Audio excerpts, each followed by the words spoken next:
M is for Monday, not part 2 for the unofficial student. Judie gazes at the mirroring glass, having pity and sorrow for the divine creature nearby. Its body tilts to the direction of the right, so Judie could see the drooping arctic wing that reminds her of a shriveling, single petal of a blue rose. She wishes to help the bird soar in the air, high above the thickening forests belonging to the sky. The bird hangs its head, entwining the gilt in Judie's warm fingers. Her mother had died 2 days before Christmas. Thus, all of the enthusiasm to open the gift seemed weary. Judie looks down at the gift she had made a week ago, a silver and white pendant under the layers of striped wrapping paper. It had no label, except for the blue M marked on the wrap. M not for Mom, but for Monday. She had always opened her gifts on Monday. She feels a hand rest on her left shoulder. Her father, Rumi, grieved for so long she didn't have the strength to speak a word directly to him. He follows Judie's gaze. The bird is weak and unmovable like a statue, barely moving from its spot. Your mother would have rescued that bird, Rumi whispers. Judie flinches. It's still alive, father, it is. His hand grips only a slightly firmer. So why don't you save it? Judie shakes off his hand and frowns through the glass. The temperature will kill it here. It's too weak, but the cold will freeze it. No.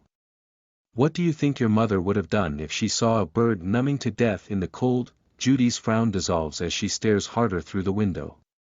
Father is right. Anything could kill it, but there's still a chance I could save it if I move now. She pushes the window upwards before her father could say anything about using the door. This is what her mother would have done. Judie's hands tremble as she kneels on the ground. Is she supposed to pick it up with her bare hands? She cups her hands together on the grass, looking at the bird expressionless. The bird slowly stands but doesn't move. Its feet stuck to the dirt. Seconds later, Judie peeks at the bird's wing. Something instantly hit. Your wing is not broken, she breathes. It was just the rain. The bird cocks its head and shakes its wings, dots of rain scattering to the ground. Judie moves her hands closer to the bird, and is surprised when the bird quickly hops inside of her palms. Its feet were rubbery from the rain but strong. She hugs it to her chest. Father, Judie exclaims, climbing back into the window. The bird isn't hurt. It's okay. She holds out the blue creature to him. He smiles. I know.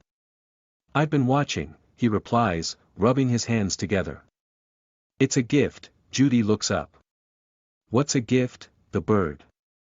It's your very own gift for the holidays. If you choose to, of course. You may set it free once it's stronger. She stares at the imperial creature, cuddling in her arms. It is drifting into its own dream, letting out mellow whispers and breaths. Judie touches its chest to feel the heartbeat, thinking how incredible it is to still have a heart of a bird so miniature. It's like someone out there gave this bird to me. Her father takes a closer look.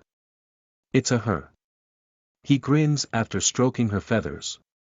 The second you give her a name, it's yours. Only yours. She pauses. What do you think my mother would name her? He shakes his head firmly. No, Judie. What do you want to name her? Monday. Her voice is clear but soft, as if that very word brings memories. She looks up at him, hoping he'd understand, because Monday is. She looks back down. 2 Mondays ago, she went to the hospital and had us worried sick. Then last Monday, the doctor called and said everything was okay. But she wasn't. If she was still alive, she would be opening her gifts next Monday. She swallows. Because I was born on a Monday, he nods, but confusion didn't leave his face. What does that have to do with the bird? Because, Judie starts. There are so many memories I have from all of those Mondays mother and I treasured together. A night passed on and morning dawned sneakily through Judie's exposed window. She yawns, grabbing on her pillow which is now warm from the bright ray. She squints outside, seeing and feeling the kisses of the sun. She closes and pulls her hands over her eyes as the birds sing and chirp. Birds, Judie pushes back the sheets and grabs the handle of her bedroom door. Her father was in the kitchen, washing red-stained plates and used cups like the usual. Where's Monday? He doesn't turn around. Good morning, Judie, good morning. Her father dries his arms and hands. Then rushes to the table. There stood Monday, on top of her favorite and unfinished book, looking like a bold statue. She was dry and clean from the warm water bath she gave her. Judie leans over the table and gives Monday a kiss on the back of her head. Then she asks, Father, I have a question. He sits down. M là thứ hai không phải phần 2 cho sinh viên không chính thức. Judie nhìn chằm chằm vào tấm kính phản chiếu tỏ ra thương hại và đau buồn cho sinh vật thần thánh gần đó. Cơ thể của nó nghiêng về hướng bên phải, vì vậy Judie có thể nhìn thấy chiếc cánh Bắc Cực đang rũ xuống khiến cô liên tưởng đến một cánh hoa hồng xanh đang co lại, nhỏ lại. Cô mong muốn giúp chú chim bay bổng trên không trung. Trên cao những cánh rừng rậm rạp thuộc về bầu trời. Con chim gục đầu cuốn lấy cảm giác tội lỗi trong những ngón tay ấm áp của Judie. Mẹ của cô đã mất 2 ngày trước lễ Giáng sinh, vì vậy tất cả sự nhiệt tình mở quà dường như đã hao mòn. Judie nhìn xuống món quà mà cô đã làm cách đây 1 tuần, một mặt dây chuyền bạc và trắng dưới lớp giấy gói sọc.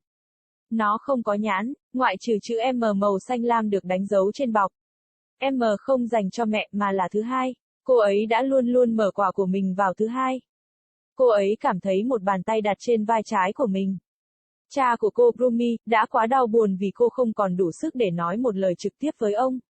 Anh nhìn theo ánh mắt của Judie, con chim yếu ớt và không thể cử động như một bức tượng hầu như không di chuyển khỏi vị trí của nó. Mẹ cậu hẳn đã cứu con chim đó, Brumi thì thầm. Judie nao núng, nó vẫn còn sống, thưa cha. Nó là, tay anh chỉ nắm chặt hơn một chút. Vậy tại sao bạn không lưu nó? Judie hất tay anh ra và cau mày nhìn qua tấm kính. Nhiệt độ sẽ giết chết nó ở đây. Nó quá yếu, nhưng cái lạnh sẽ làm nó đóng băng, phải không? Bạn nghĩ mẹ bạn sẽ làm gì nếu bà ấy nhìn thấy một con chim tê cóng chết vì lạnh? Cái cau mày của Judie tan biến khi cô ấy nhìn chằm chằm hơn qua cửa sổ. Cha nói đúng, bất cứ thứ gì có thể giết chết nó, nhưng vẫn có cơ hội tôi có thể cứu nó nếu tôi di chuyển ngay bây giờ. Cô đẩy cửa sổ lên trên trước khi cha cô có thể nói bất cứ điều gì về việc sử dụng cửa. Đây là những gì mẹ cô ấy sẽ làm, tương đương tay của Judie run lên khi cô ấy quỳ trên mặt đất. Cô ấy có nên nhặt nó bằng tay không? Cô đan hai tay vào nhau trên cỏ, nhìn con chim vô cảm. Con chim từ từ đứng lại nhưng không di chuyển, chân nó dính bùn đất. Vài giây sau, Judie nhìn chằm chằm vào cánh chim, một cái gì đó ngay lập tức xảy ra. Cánh của bạn không bị gãy, cô thở. Đó chỉ là cơn mưa. Con chim ngẩng đầu rung cánh, những chấm mưa rơi vãi xuống đất. Judie đưa tay đến gần con chim hơn, và ngạc nhiên khi con chim nhanh chóng nhảy vào trong lòng bàn tay cô. Đôi chân của nó cao su vì mưa nhưng chắc chắn. Cô ôm nó vào ngực. Cha, Judie kêu lên, leo trở lại cửa sổ. Con chim không bị thương. Không sao đâu, cô đưa sinh vật màu xanh cho anh ta. Anh ấy cười, tôi biết, tôi đã xem, anh ta trả lời, xoa hai tay vào nhau. Đó là một món quà. Judie nhìn lên, quà tặng là gì? Con chim, đó là món quà của riêng bạn cho những ngày lễ. Tất nhiên nếu bạn chọn, bạn có thể đặt nó miễn phí sau khi nó mạnh hơn. Cô nhìn chằm chằm vào sinh vật đế quốc đang ôm ấp trong vòng tay của mình. Nó đang trôi vào giấc mơ của chính nó, phát ra những tiếng thì thầm và hơi thở êm dịu. Judie chạm vào ngực của nó để cảm nhận nhịp tim, cô nghĩ thật khó tin khi vẫn có một trái tim của một con chim thu nhỏ như vậy. Giống như ai đó ngoài kia đã tặng con chim này cho tôi. Cha cô xem xét kỹ hơn. Đó là một cô ấy. Anh cười tâu tuét sau khi vuốt ve bộ lông của cô. Lần thứ hai bạn đặt tên cho cô ấy, nó là của bạn. Chỉ của bạn, cô ấy dừng lại, bạn nghĩ mẹ tôi sẽ đặt tên cho cô ấy là gì? Anh lắc đầu chắc nịch. Không, Judie, bạn muốn đặt tên cho cô ấy là gì?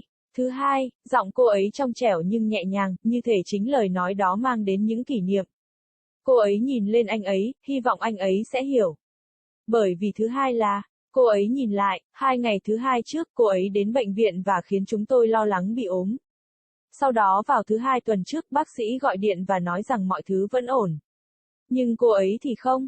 Nếu cô ấy vẫn còn sống, cô ấy sẽ mở quà vào thứ hai tới, cô ấy nuốt nước bọt. Bởi vì tôi sinh vào thứ hai. Anh ta gật đầu, nhưng sự bối rối vẫn không rời khỏi khuôn mặt anh ta. Điều đó có liên quan gì đến con chim? Bởi vì, Judie bắt đầu. Có rất nhiều kỷ niệm tôi có từ tất cả những ngày thứ hai đó mẹ và tôi cùng nhau trân trọng, tương đương một đêm trôi qua và buổi sáng lén lút ló dạng qua cửa sổ lộ ra ngoài của Judie. Cô ngáp ôm lấy chiếc gối giờ đã ấm lên từ tia sáng. Cô liếc mắt ra ngoài, nhìn và cảm nhận những nụ hôn của mặt trời. Cô nhắm lại và đưa tay che mắt khi chim hót và hót líu lo. Các loài chim, Judie đẩy lại ga trải giường và nắm lấy tay nắm cửa phòng ngủ của mình. Cha cô đang ở trong bếp rửa những chiếc đĩa bị ố đỏ và sử dụng những chiếc cốc như thường lệ. Thứ hai ở đâu? Anh ấy không quay đầu lại. Chào buổi sáng, Judie. Buổi sáng tốt lành. Cha cô lau khô tay chân rồi lao vào bàn. Ở đó đứng thứ hai, trên đầu cuốn sách yêu thích và chưa hoàn thành của cô, trông giống như một bức tượng táo bạo. Cô ấy đã được lau khô và sạch sẽ từ bồn tắm nước ấm mà cô ấy đã cho cô ấy. Judie nghiêng người qua bàn và hôn vào sau đầu hôm thứ hai. Sau đó, cô ấy hỏi, cha, tôi có một câu hỏi. Anh ấy ngồi xuống